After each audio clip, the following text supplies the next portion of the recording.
Nobody can make you feel inferior without your consent. Eleanor Roosevelt. There are moments in life when everything you thought you knew comes crashing down. Moments when the ground beneath your feet splits wide open and you're forced to choose. Fall into the pit of despair or fight your way toward the light. For me, that moment came the day I learned I was going to prison. It wasn't a rumor. It wasn't a warning. It was real. Cold, unforgiving, and terrifying. I thought it would be the end of me.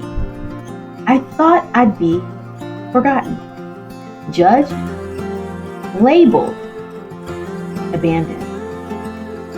All I could hear were the whispers of shame and the roar of regret. I had spent years building a name, a career, a family, a life.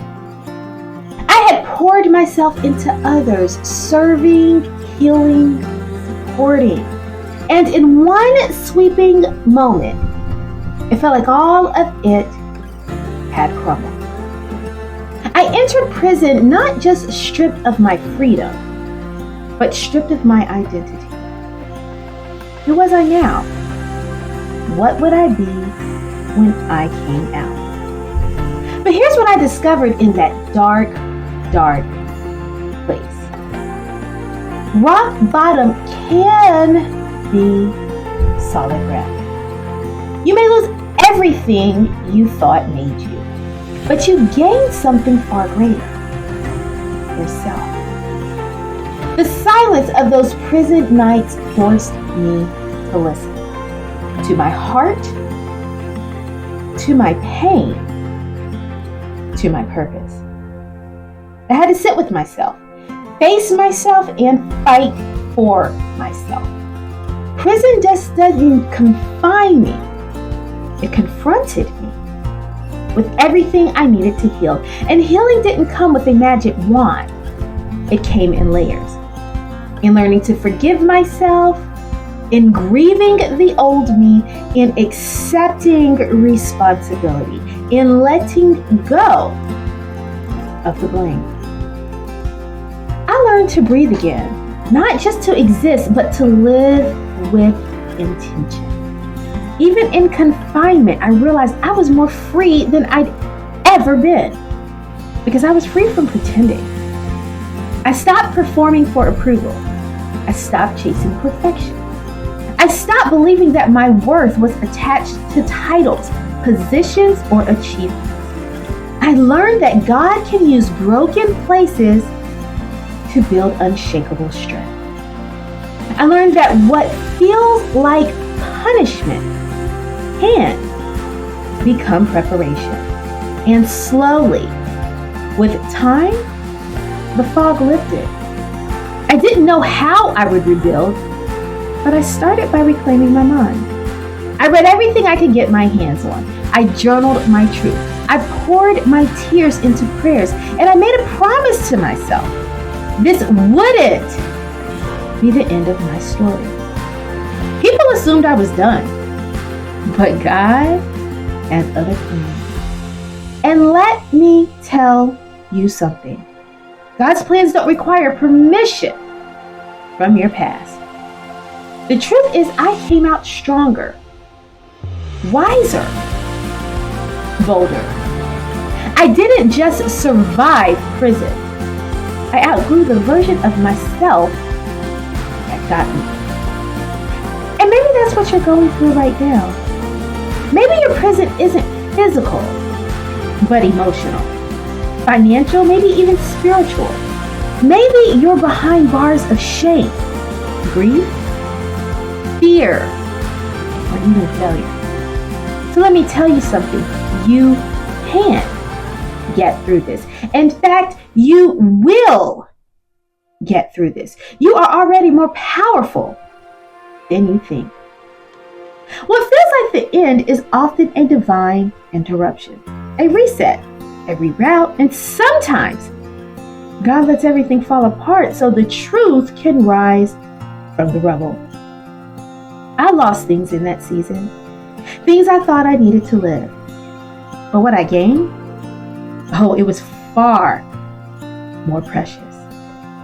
I gained clarity, conviction, courage. I stopped asking, why me? And started asking, what now? I stopped looking back and started reaching forward. And let me be honest, it wasn't easy. People walked away. Opportunities dried up. My name was dragged through the mud, but I kept on going. One day, one prayer, one step at a time. I stopped needing to explain myself to those committed to misunderstanding me. I stopped wasting time begging for approval. I took responsibility for my healing. And when you do that, when you own your story, you reclaim your power. You don't have to be perfect. You just have to be willing. Willing to grow, willing to change, willing to believe that your comeback is possible even when it doesn't feel probable. I know what it's like to cry on cold floors, wondering if you'll ever rise again. But I also know what it's like to walk out of the fire with purpose in your stride and power in your voice. The world will try to define you by your worst mistake, but God will redefine you by His grace. And the purpose you become in the process, oh, that's the miracle. You don't come out the same. You come out refined. You come out focused. You come out with a message that only your pain could have taught you. And I'm not just here to inspire you. I'm here to remind you. You have what it takes. Oh, you don't need a perfect past to claim a powerful future. There is purpose in your pain. There is ministry in your mess. There is strength in your scars, and your story isn't over. So don't let shame keep you silent. Don't let fear keep you stuck. Don't let failure make you forget who you are.